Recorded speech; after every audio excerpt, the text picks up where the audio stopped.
Hello. My favourite sandwich bread is peanut butter jelly. My favourite sandwich is peanut butter jelly. It's not just true, peanut it's butter. nonsense. Mine is probably Dairy. Oh, I love Dairy. What? okay. Shall we actually ask a question? Maybe about introduction. Okay.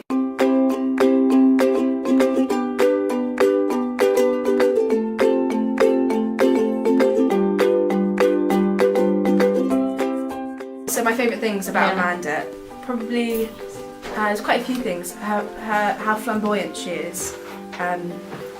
She really goes for it. She's so fun to play because she's so extravagant. Also, she kind of just says what she's thinking, which is really refreshing. Not all the time, but she is quite oblivious to other people's feelings, which is quite admirable in some sense, I guess. Could I be any more awkward? No. You're just not giving it eye contact. It's like, No, that's fine. Be natural. oh god, you're still Shall we sit in filming. a circle? You could say, I think it's I get scared. more general, No, so I you do could say this. like, Corey, so you could say like, why is this play remain so popular?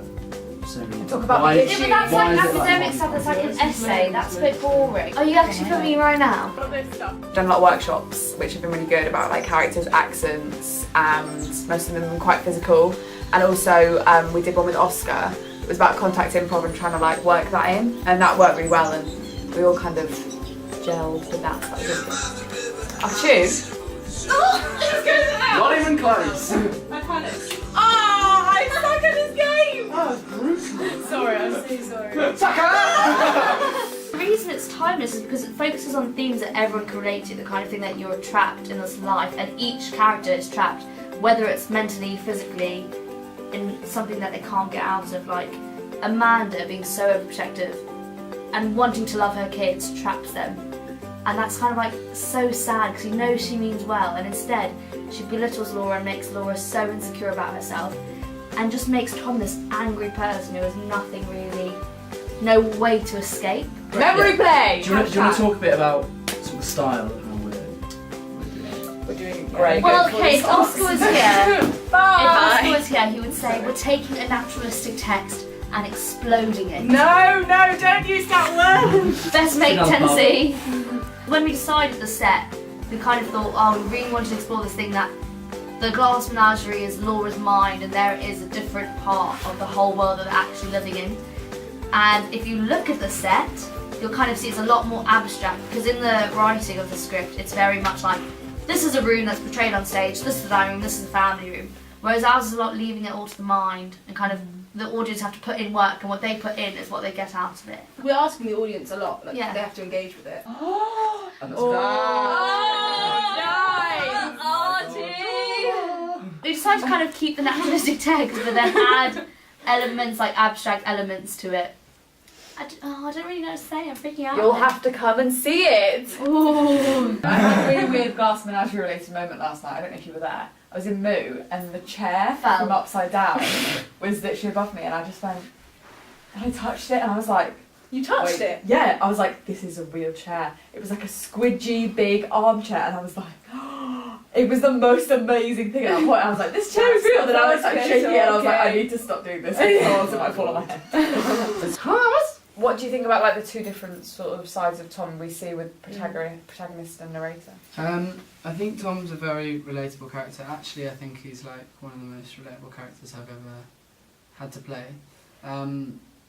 In terms of his, I don't have a sister or anything, but like the relationships that he has with everyone, and also it's so often that you get dialogue which feels very uncomfortable to say, you know what I mean? It just doesn't kind of flow.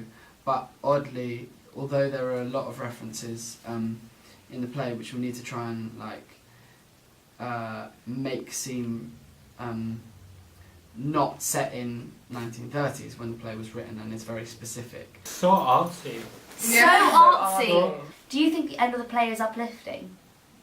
It can be. Depends how you do it. Yeah. Like if Laura's So smiling at the horrible. end, if Laura doesn't smile at the end, then it's horrible. No, She goes. Because you know what happened to The end me? of the play is No. not I've read it, the first time I read You've it, got to I squeeze the happy Yeah. side. Like you'd have to. Literally, like. Do you know what I love is that whole climax to the Jim and Laura scene, and you think like I remember reading for the first time being like this. This is Yeah. spoiler.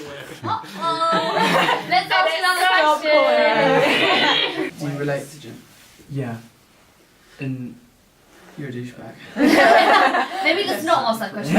Hate Gary. Each character has a good and a bad side, and they literally can switch in one scene. You see the good parts of someone and the bad parts, and the In good space thing of is that 3 an seconds. audience can relate to both of them, which I think is what's really important to portray. Is in real life, no one is solely good or solely bad. You don't get a villain and you don't get the hero. You get a mixture of both, because there are some things that will annoy someone and some things that will make them passionate, and that's the thing. Jim isn't this guy who comes in to ruin someone's life. He's just a normal human being.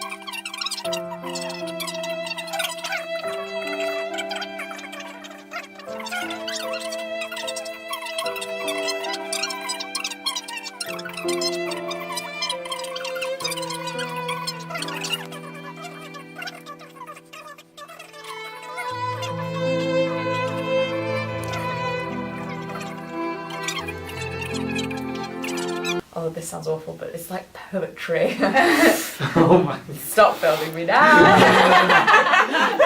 What should we ask now? Oh, No, you guys, too much. out of here. Out. No, you got Yeah. I like strawberry This jam. is who we have to work with. So, God's sake.